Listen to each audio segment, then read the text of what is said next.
Pre viewers, अनुपम entertainment classes में एक बार फिर आपका स्वागत है। आज हम लोग भक्ति काल में राम भक्ति शाखा पर कुछ प्रश्नों पर चर्चा करेंगे। देखिए, हमारा पहला प्रश्न है, तुलसीदास जी के जीवन को जानने के लिए कौन सा ग्रंथ उपयुक्त है? तुलसीदास जी के जीवन को जानने के लिए कौन सा ग्रंथ उपयुक्त है? तो यहाँ आपके सम्मुख दो विकल्प दिए गए हैं, एक मूल गोसाई चरित और दूसरा है तुलसी चरित। तो ये जो है मूल गोसाई चरित और दूसरा है तुलसी चरित। तो देख लीजिए, यहाँ पहला सही है, दूसरा पहला दूसरा तुलसी चरित गलत है। जो मूल गोसाई चरित है ये सही है। तो तुलसीदास जीवन को जानने के लिए कौन सा ग्रंथ उपयुक्त, अगर दोनों विकल्प दे दिया तो समझ लीजिए कि मूल गोसाई चरित को ही लिखेंगे। अगला है, तुलसीदास जी की किस रचना में जीवन संबंधी वृत्तांत अधिक मिलते हैं? जो तुलसीदास जी की इसमें से दो विकल्प हैं, कौन सी रचना है जिसके उनके जीवन संबंधी वृत्तांत अधिक मिलते हैं, जैसे कवितावली और दोहावली? तो यहाँ देखिए, कवितावली सही, दोहावली गलत, मतलब विकल्प ये सही है। कवितावली जो कवित सवैया शैली में लिखी गई है, कवितावली में तुलसीदास के जीवन के अधिक वृत्तांत मिलते हैं। तुलसीदास जी का समय अपने ढंग से अलग अलग याद कर सकते हैं आप लोग। 15, 32, 16, 23 जो भी है, 15, 32, 16, 23। तो 1532 ईस्वी से 1623 ईस्वी इनका जीवन काल है। और जो राजापुर बांदा जिला है, आचार्य रामचंद्र शुक्ल के अनुसार ये जो है मान्यता प्राप्त है। अगला है, देखिए, काशी में तुलसी ने किस गुरु से दीक्षा ली थी? काशी में तुलसीदास जी ने किस गुरु से दीक्षा ली थी? देखिए, यहाँ दो विकल्प है, शेष सनातन, राज सनातन। तो यहाँ जो है ये जो शेष सनातन सही है और राज सनातन गलत है। तो काशी में तुलसीदास जी ने शेष सनातन से दीक्षा ली थी। आचार्य रामचंद्र शुक्ल ने तुलसी के प्रमाणित ग्रंथों की संख्या कितनी मानी? आचार्य रामचंद्र शुक्ल ने तुलसीदास जी के प्रमाणित ग्रंथों की संख्या कितनी मानी है? तो यहाँ भी दो विकल्प है, एक है 12 और दूसरा 15। तो यहाँ भी देखिए, पहला सही है और दूसरा गलत है, यानी 12 ग्रंथ इनके प्रमाणित हैं।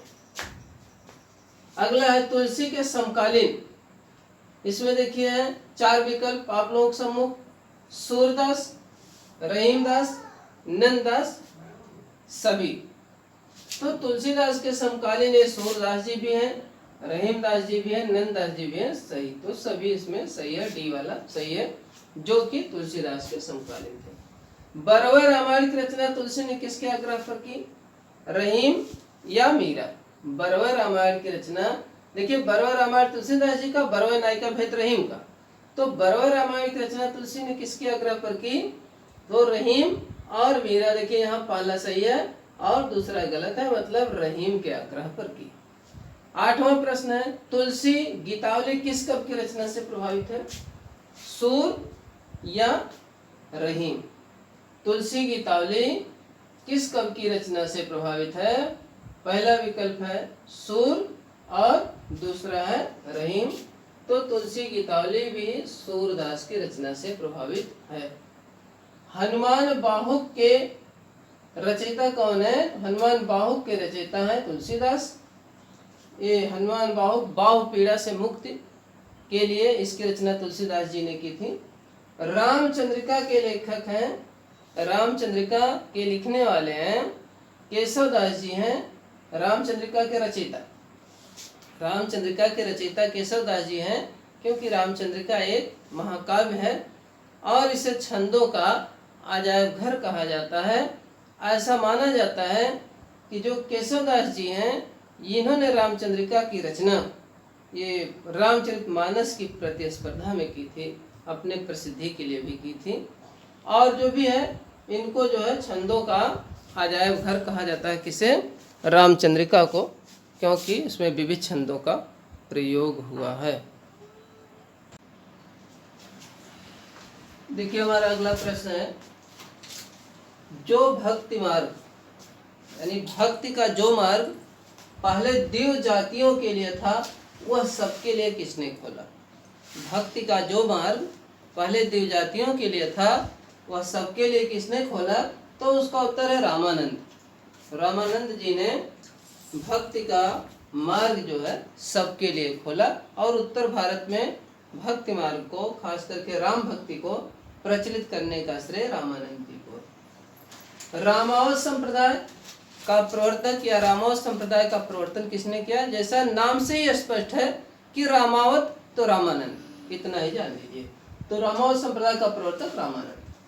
राघवानंद किसके गुरु थे, चाहे राघवानंद किसके गुरु थे यह पूछा जाए, चाहे रामानंद के गुरु कौन थे यह पूछा जाए, तो रामानंद के गुरु राघवानंद थे। और राघवानंद किसके गुरु थे, रामानंद के। तो रामानंद राघवानंद ऐसे करके याद करिए। रामानंद वर्णाश्रम व्यवस्था को समाज के लिए स्वीकार करते थे। ये किसका कथन है कि रामानंद वर्णाश्रम व्यवस्था को समाज के लिए स्वीकार करते थे। ये देखिए कथन है आचार्य रामचंद्र शुक्ल जी का। उन्होंने कहा है कि रामानंद वर्णाश्रम व्यवस्था को समाज के लिए स्वीकार करते थे। अगला है कि गोद लिए हुलसी फिरे तुलसी सो सुत होय, सुरतीय नरतीय नागतीय अस चाहत सब कोय, और गोद लिए हुलसी फिरे तुलसी सो सुत होय, ये किसका है, रहीमदास जी का। अगला देखिए 16 प्रश्न संख्या है कि कलिकाल तुलसीदास ने किसकी रचना कलिकाल से मुक्ति हेतु की है। कलिकाल से मुक्ति पाने हेतु तुलसीदास ने किसकी रचना की है, तो वो है विनय पत्रिका। और बाह पीड़ा से मुक्ति पाने हेतु हनुमान बाहु की रचना की है। रामचरितमानस जो कि एक महाकाव्य है और साहित्यिक अवधि में लिखा गया है, और उसकी जो है रचना करने में कितना समय लगा था। आचार्य रामचंद्र शुक्ल ने रामचरितमानस की रचना में कितना समय माना है, माने कितना समय लगा आचार्य रामचंद्र शुक्ल के अनुसार रामचरितमानस की रचना करने में। तो देखिए 2 वर्ष 7 माह लगा रामचरितमानस की रचना करने में, किसके अनुसार, आचार्य रामचंद्र शुक्ल के अनुसार। प्रारंभ कब हुआ था, बहुत ही महत्वपूर्ण प्रश्न कि आचार्य ये जो है मानस का प्रारंभ कब हुआ। 2 विकल्प 1631 विक्रमी और 1531 विक्रमी। तो देखिए पहला विकल्प सही, दूसरा गलत है। इसका प्रारंभ 1631 विक्रमी में हुआ था। इसका आचार्य रामचरितमानस की रचना का प्रारंभ 1631 विक्रमी में हुआ था, सन नहीं विक्रमी में हुआ था। और देखिए अगला प्रश्न है, बार बार पूछा जाता है कि लोकनायक वही हो सकता है जो समन्वय करने का अपार धैर्य लेकर आया हो। उनका सारा काव्य समन्वय से प्रभावित है, या लोकनायक वही हो सकता है जो समन्वय करने का अपार धैर्य लेकर आया है, इतना भी कथन पूछ सकता है। यहाँ 2 विकल्प हैं, हजारी प्रसाद द्विवेदी, रामचंद्र शुक्ल। तो कौन सही है, हजारी प्रसाद द्विवेदी या रामचंद्र शुक्ल। देखिए यहाँ पहला सही है, दूसरा गलत है, बार बार पूछा जाता है। ज्ञान भक्ति का विशद विवेचन किस कांड में मिलता है। जैसा कि आप सभी लोग जानते हैं कि रामचरितमानस जो एक महाकाव्य, इसमें 7 कांड है। बाल अरण्य अयोध्या उत्तर सुंदर लंका उत्तर नहीं, बाल कांड, अयोध्या कांड, अरण्य कांड, किष्किंधा कांड, सुंदर कांड, लंका कांड, उत्तर कांड। तो कौन सा वह कांड है कि जिसमें ज्ञान भक्ति का विशद विवेचन मिलता है।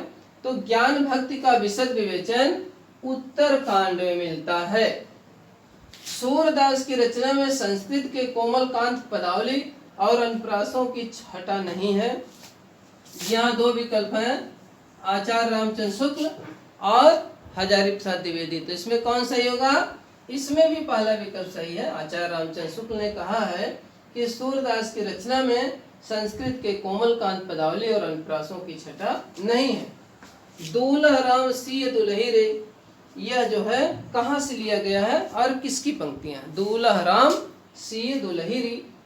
तो यह जो देखिए गीतावली से लिया गया है और ये तुलसीदास जी की पंक्ति है। बालधि विशाल विकराल ज्वाल जाल मानो, लंक लीलिबे को काल रसना पसारी। तो बालधि विशाल विकराल ज्वाल जाल मानो, लंक लीलिबे को काल रचना पसारी है, यह भी कवितावली की पंक्तियां हैं और तुलसीदास जी की। राम के बाल रूप की झांकी कहाँ है? कवितावली दे दिया, दोहावली दे दिया और गीतावली दे दिया। ये तीन विकल्प इसी प्रकार देंगे कि राम के बाल रूप की झांकी कहाँ, कवितावली, गीतावली, दोहावली। तो यहाँ देखिए दोहावली, दोहावली गलत है, गीतावली गलत है, कवितावली सही है। कवितावली में राम के बाल रूप की झांकी है। अवधेश के बालक चार सदा तुलसी मन मंदिर में बिहरे। अवधेश के बालक चार सदा तुलसी मन मंदिर में बिहरे। ये जो दो विकल्प है आप समूह, एक कवितावली दूसरा दोहावली, कहाँ से ली गई पंक्तियां हैं? तो ये देखिए कवितावली से ली गई पंक्तियां हैं। कौन? अवधेश के बालक चार सदा और तुलसी मन मंदिर में बिहरे, ये कवितावली से ली गई पंक्ति। देखिए आज का अगला प्रश्न है, केशव कह न जाए का कहिए। केशव कह न जाए का कहिए किसकी पंक्तियां हैं? ये देखिए तुलसीदास जी की प्रसिद्ध पंक्ति है, केशव कह न जाए का कहिए। तुलसीदास जी की प्रसिद्ध पंक्ति है, केशव कह न जाए का कहिए। अगला है, अब लो नसानी अब न नसइयों। यह भी तुलसीदास जी की है, लेकिन ये विनय पत्रिका से लिया गया है, जो जिसमें ब्रज भाषा का प्रयोग किया गया है। किसमें? विनय पत्रिका में। शांत रस प्रधान रचना कौन सी है? तुलसीदास जी की शांत रस प्रधान रचना का क्या नाम है? तो तुलसीदास जी की शांत रस प्रधान रचना का नाम है विनय पत्रिका। जाके प्रिय न राम वैदेही तजिए ताहि कोटि बैरी सम यद्यपि परम स्नेही। तो जाके प्रिय न राम वैदेही, यह भी जो है विनय पत्रिका से ली गई है, जो तुलसीदास की रचना है। विनय पत्रिका और ब्रज भाषा में लिखी गई है।